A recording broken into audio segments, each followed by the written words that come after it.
El Señor esté con ustedes. Y con tu espíritu. Del Santo Evangelio según San Marcos. Gloria a ti, Señor. En aquel tiempo, después de atravesar el lago de Genezaret, Jesús y sus discípulos llegaron a la otra orilla, a la región de los Gerasenos.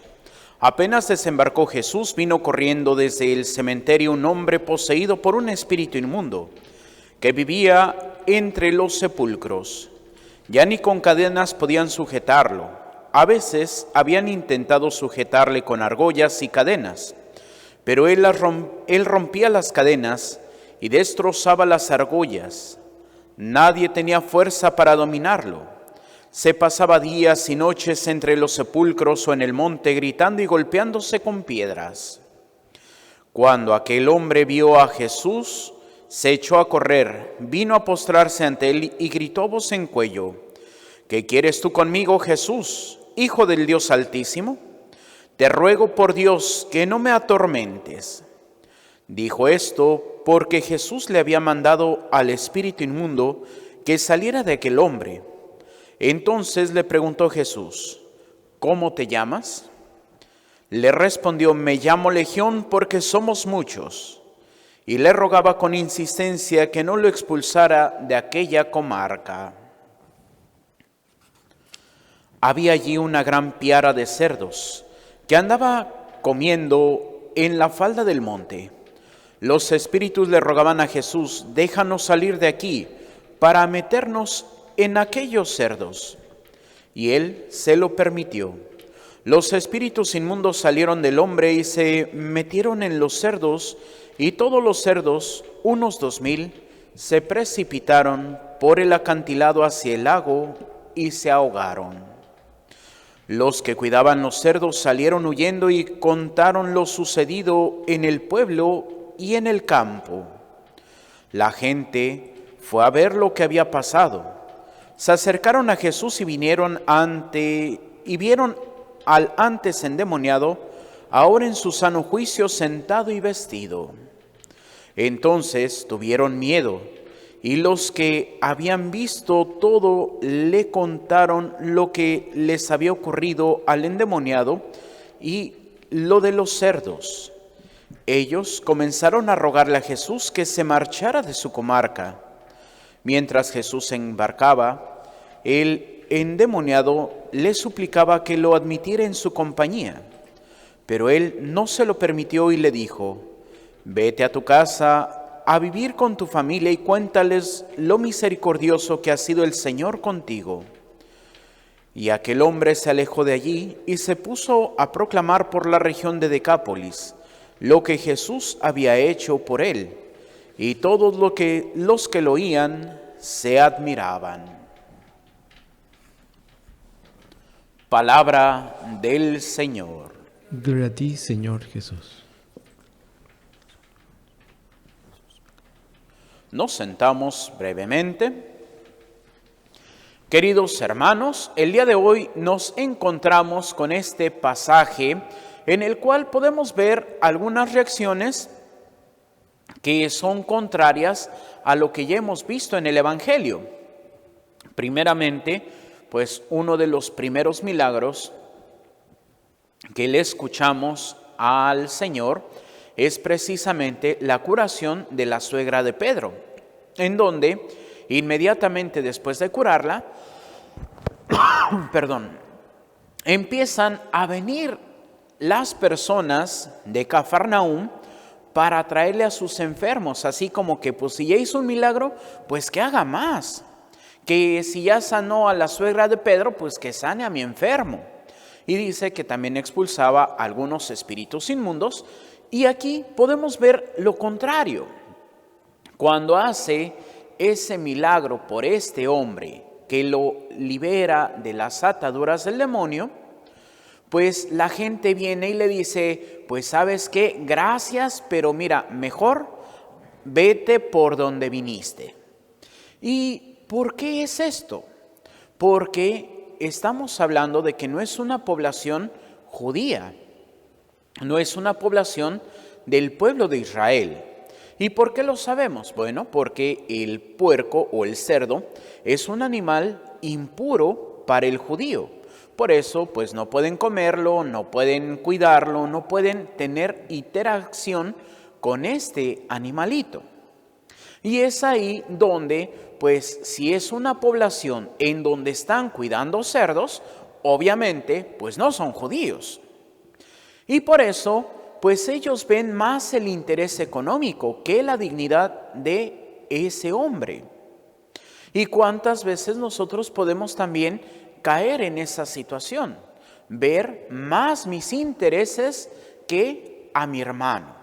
Y es algo que podríamos decir respecto al Evangelio del domingo cuarto del tiempo ordinario, que nos habla de las bienaventuranzas. Bienaventurados o dichosos los pobres de espíritu, los humildes, los que no se tienen por encima de los demás o no ven sus intereses por encima de los demás, sino que son capaces de reconocer al otro.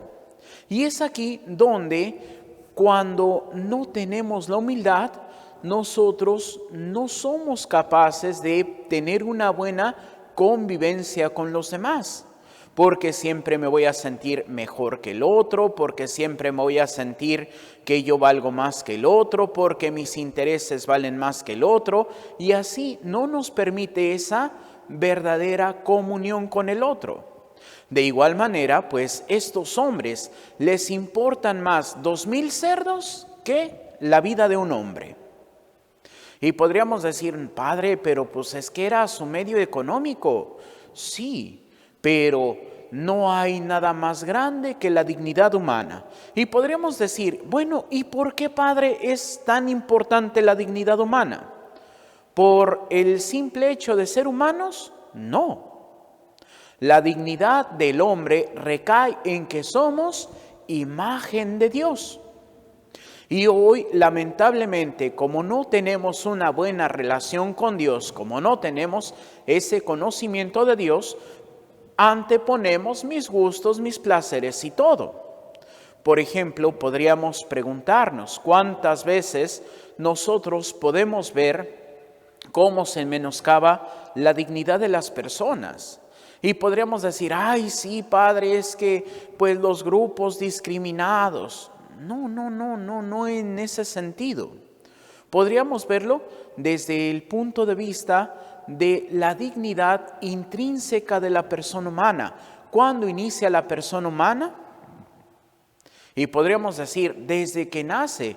Y podríamos decir, no, porque la característica del alma, ¿cuándo inicia? Cuando es el momento de la concepción. ¿Y esto cómo podríamos saberlo? Jesús, cuando empezó a ser el Mesías, cuando empezó a ser el Hijo de Dios, ¿ya que nació y se bautizó? No. Podemos ver que Él está lleno del Espíritu Santo desde el momento de su concepción. Por eso, cuando María va a visitar a su prima Santa Isabel, en cuanto ésta llega y saluda a Isabel, Juan el Bautista salta en el seno de Isabel. Y dice Isabel, quedó llena del Espíritu Santo. ¿Por qué? Por la gracia, podríamos decir, de ese feto que estaba en el seno de María. De igual manera, cuando iniciamos a ser personas, en el momento que somos concebidos por nuestros padres.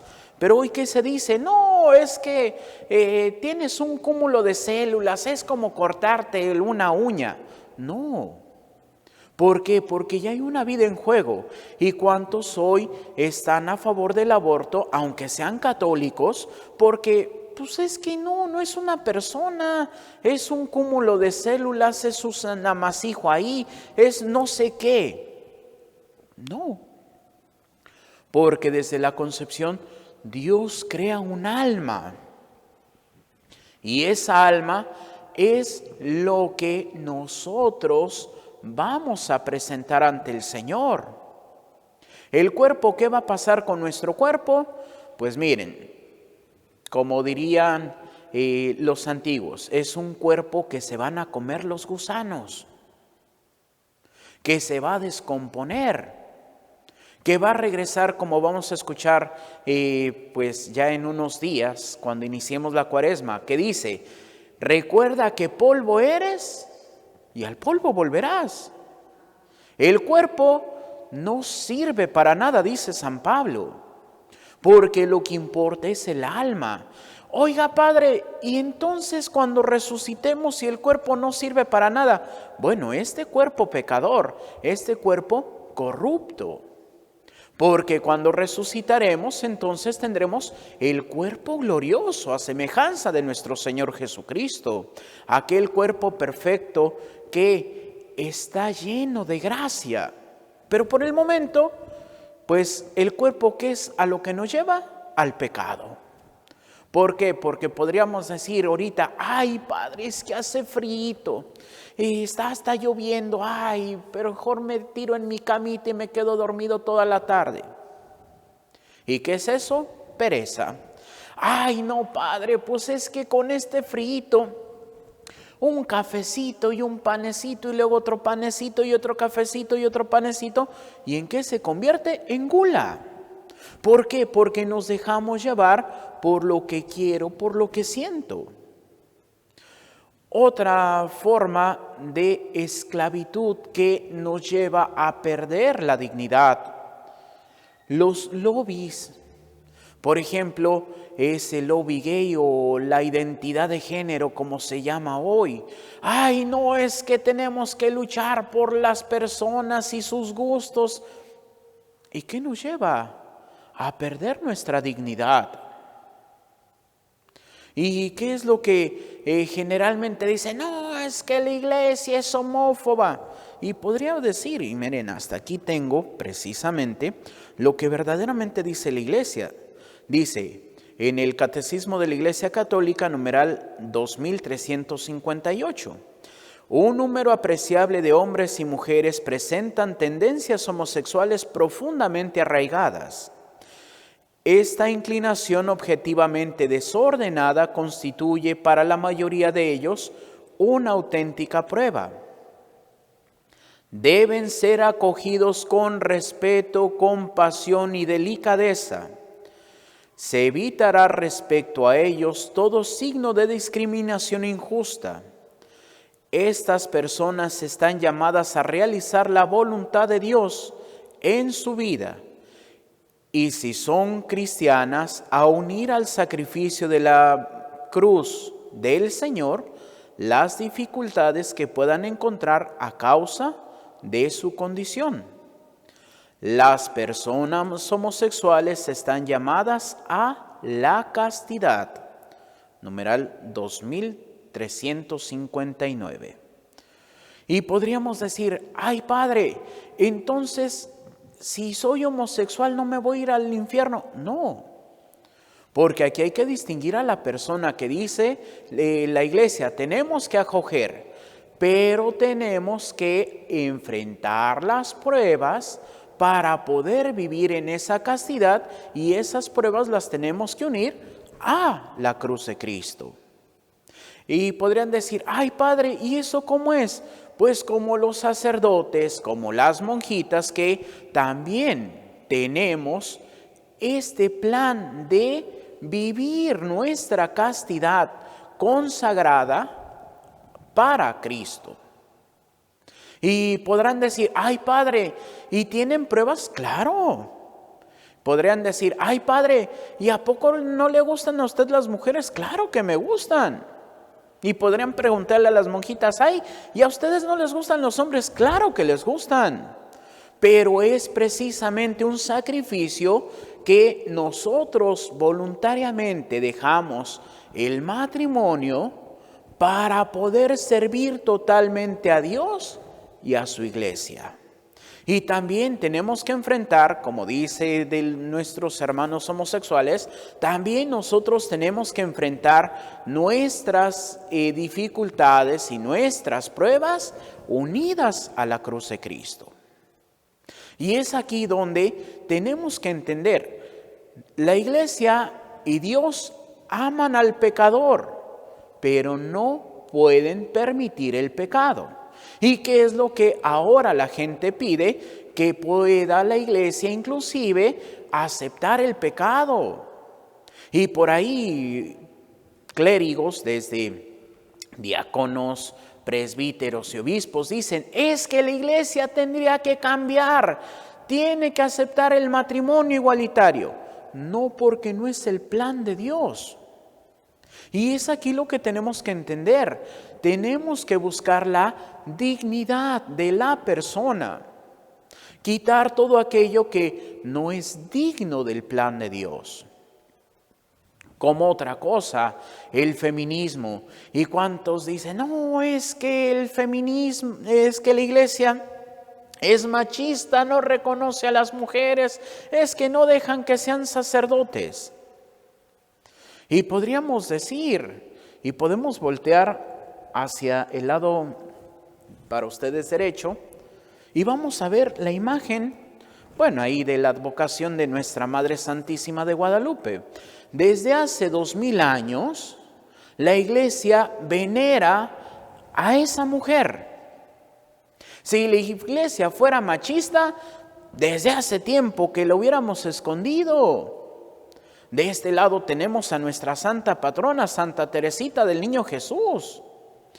No se rechaza, simplemente se trata de vivir el plan de Dios. ¿Ustedes creen que quién hubiera sido más digno para ser sacerdote? Nuestra Madre Santísima, que vivió el plan de Dios sin fallar, vivió sin pecado y al servicio del mismo Dios. O Pedro, que negó a Jesús, los apóstoles que lo abandonaron. ¿Quién se merecería más la dignidad del sacerdocio? La Virgen, pero no era el plan de Dios. Por eso es algo que la iglesia no puede cambiar, porque eso es una disposición divina. Y nosotros no estamos por encima de Dios. Nosotros tenemos que vivir sometidos a Dios.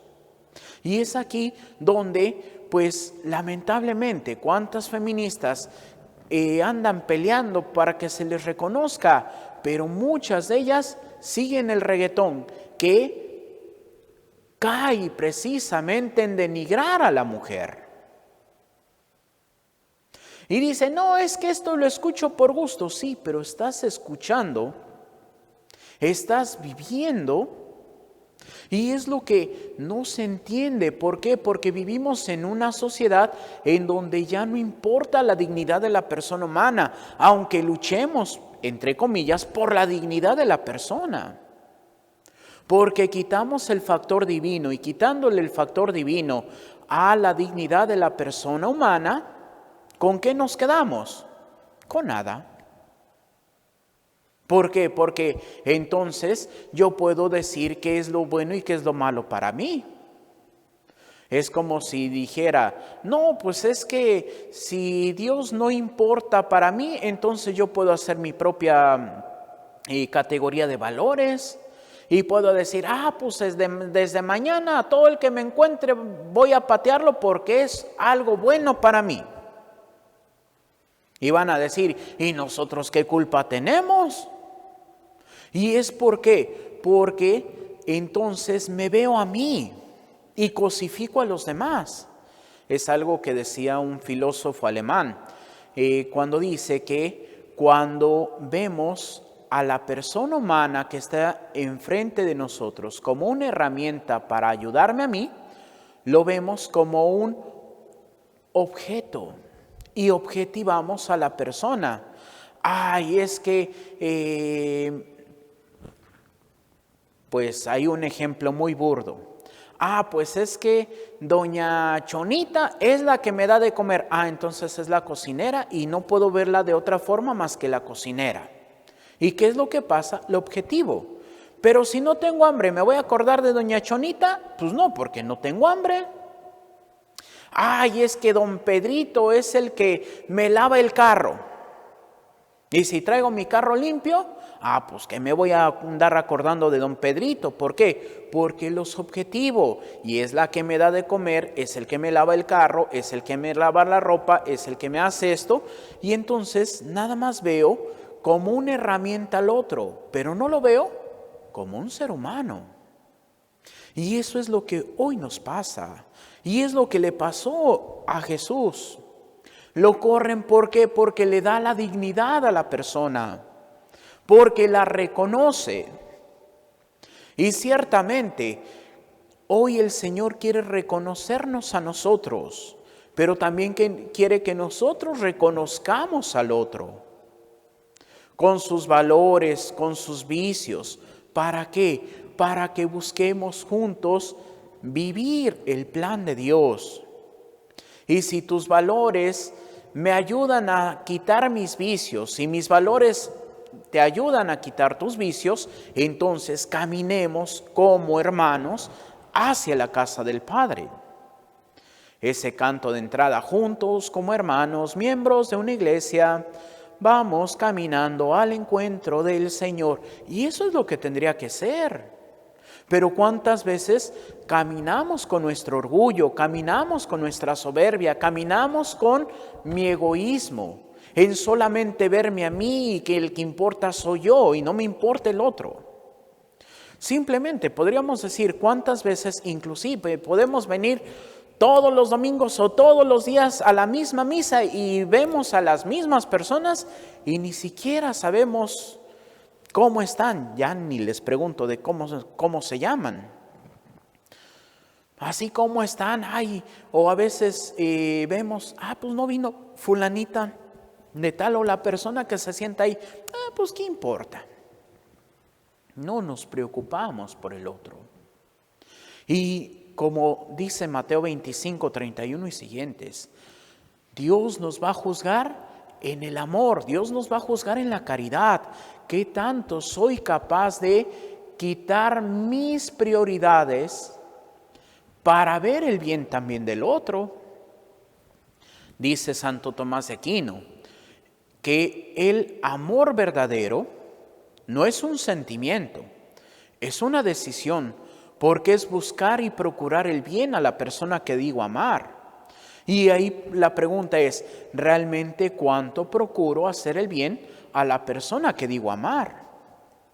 Como les digo generalmente a los jóvenes, pues un ejemplo de ello, podemos desear el bien de las personas, pero no procurarlo.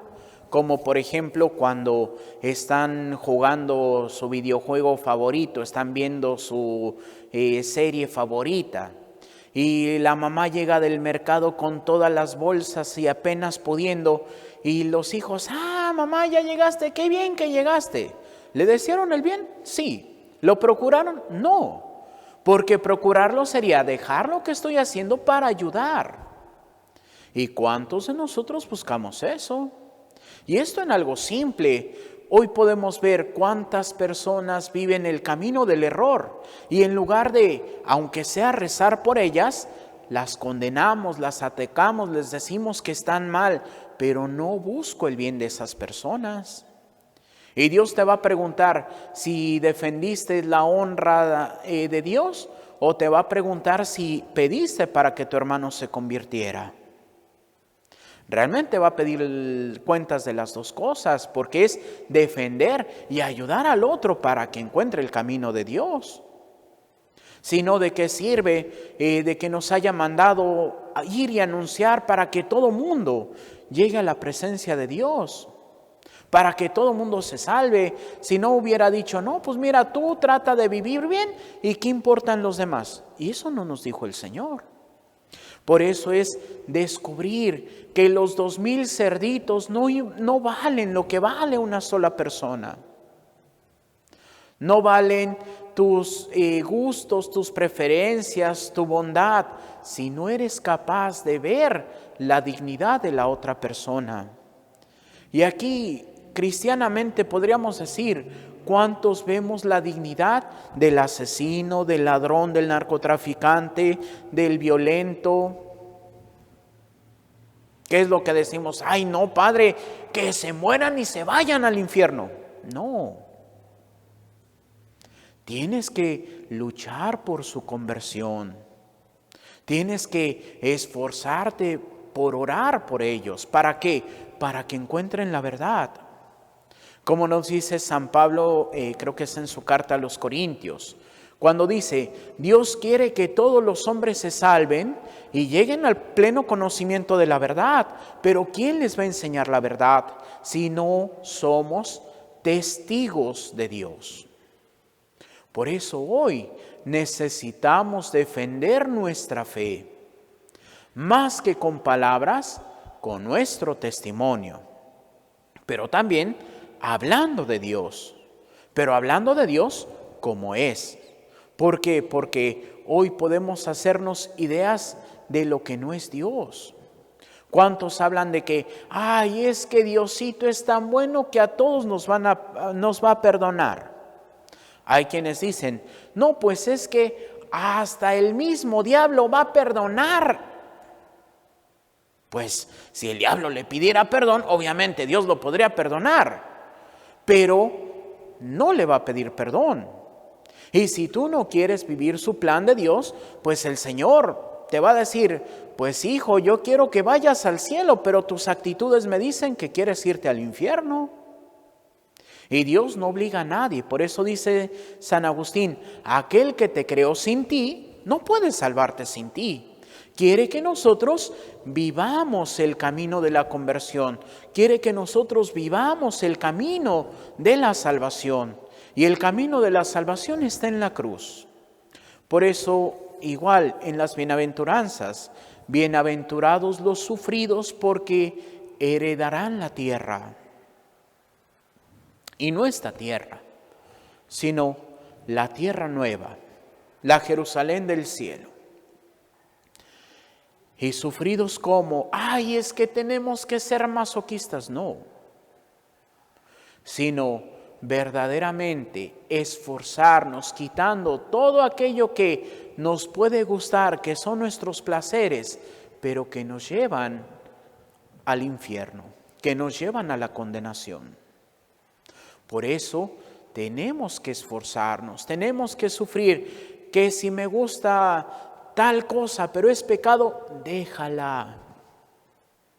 Y ahí podremos entender el de, si tu mano te es ocasión de pecado, córtatela y tírala lejos, porque más te vale entrar manco en el reino de los cielos que ir condenado con tus dos manos. Y no significa literalmente, ¿por qué? Porque imagínense, aquel que tenga un mal pensamiento, pues córtate la cabeza. Y Dios no quiere eso. ¿Qué es lo que está diciendo? Deja tu pecado. ¿Para qué? Para que puedas entrar a la salvación. ¿Te puede gustar? Podríamos decir, pues dentro de los placeres que más se da en la sociedad últimamente, pues son las pasiones desenfrenadas, los actos impuros. Y podrían decir, ay Padre, pero es que pues es bueno, como dicen ahora. No. Inclusive por ahí, hasta malinformándose, decía una persona de que me preguntaba si le hacía caso al doctor o no. Y yo así como que, a ver, ¿de qué? Pues es que una señora que iba a cumplir sus 50 años, viuda, y pues le dijo el doctor que se consiguiera una persona para que tuviera relaciones porque si no le iba a dar cáncer. Yo así como que, pues no, eso nunca ha pasado, ni va a pasar. Pero ¿qué es lo que pasa? Hoy el mundo quiere que nos condenemos. Por eso, pues los más viejitos, porque ahora lamentablemente nos enseña. Los enemigos del alma son tres: mundo, carne y demonio. El mundo, porque es todo lo que nos quiere apartar del camino de Cristo. Las ideologías de hoy, mucho de lo que se llama la Agenda 2030, las pasiones desordenadas, luego viene la carne, que es todo aquello que nosotros mismos provocamos por nuestros gustos, que nos aleja de Dios. Y el demonio, obviamente, como enemigo y adversario de Dios. Pero para eso, ¿qué es lo que tenemos que hacer? Dice el Señor en otro pasaje: esta clase de demonios solamente se aleja con ayuno y oración. En otras palabras, sacrificarnos, dejar todo aquello que nos da placer para poder vivir el plan de Dios y la oración. Podríamos preguntar, ¿qué tanto le dedicamos a la oración? ¿Qué tanto le dedicamos a vivir en esa intimidad con Dios? Si no lo hacemos, pues ¿cómo vamos a luchar contra el mal? ¿Cómo vamos a luchar contra mis placeres si no tengo la fortaleza espiritual? Por eso dice San Pablo: vistámonos de las armas de la luz, la oración, el sacrificio, la palabra de Dios, la Eucaristía, los sacramentos, para que podamos vivir y luchar siempre por cumplir la divina voluntad. Que así sea, para gloria de Dios Padre, Hijo y Espíritu Santo. Amén. Nos ponemos de pie para hacer nuestra oración de Padre Carlos de Foucault. Padre, me pongo en tus manos, haz de mí lo que quieras, sea lo que sea, te doy las gracias. Estoy dispuesto a todo, lo acepto todo, con tal de que tu voluntad se cumpla en mí y en todas tus criaturas. No deseo más, Padre, te confío mi alma. Te la doy con todo el amor de que soy capaz, porque te amo. Y necesito darme a ti, ponerme en tus manos, sin limitación, sin medida, con una confianza infinita, porque tú, Señor, eres mi Padre. Nos sentamos y continuamos con nuestra celebración.